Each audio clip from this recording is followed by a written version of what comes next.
အားလုံးပဲမင်္ဂလာပါကျွန်တော်နာမည်ကတော့ EKLT Creator ပဲဖြစ်ပါတယ်ဒီနေ့မှာတော့ကျွန်တော်က Hero Run ကိုခေါ်ပြသွားမှာပြောပါတယ်ကျွန်တော်တခုတောင်းစရာရှိပါတယ်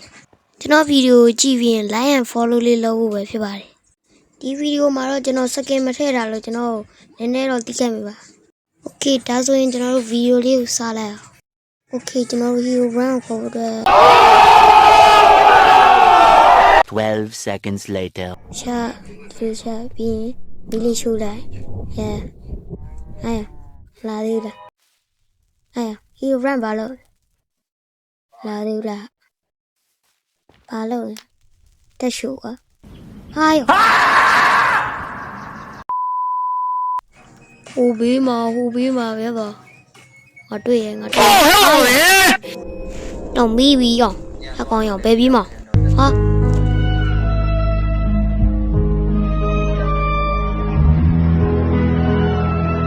ဘယ်ရောက်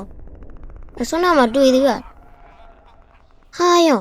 ဘုံတယ်လီပို့သွားဘယ်တယ်လီပို့လိုက်ရှာတယ်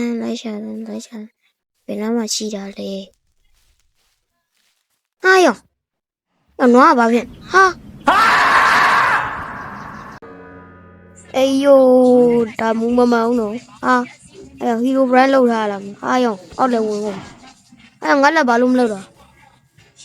ဒီကောင်လုံးပြန်လာပြီဟာယောအကောင်ပေးနားမအောင်Hero Run အကောင်ပေးနားမှာတော့ဟာယောခွေးရဘာဖြစ်ဒ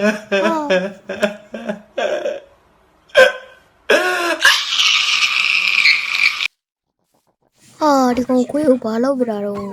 ယောကွာတွေ့ရောထွက်လာပြီ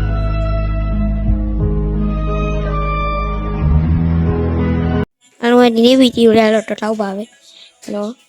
ဒီမို့ဒေါင်းတဲ့ link ကိုဒီမို့ဒေါင်းတာကိုကျွန်တော်နောက်နေ့မှတင်ပေးပါမယ်โอเคကျွန်တော် like and follow လေးလုပ်ပေးပါဦးအားလုံးပဲ bye bye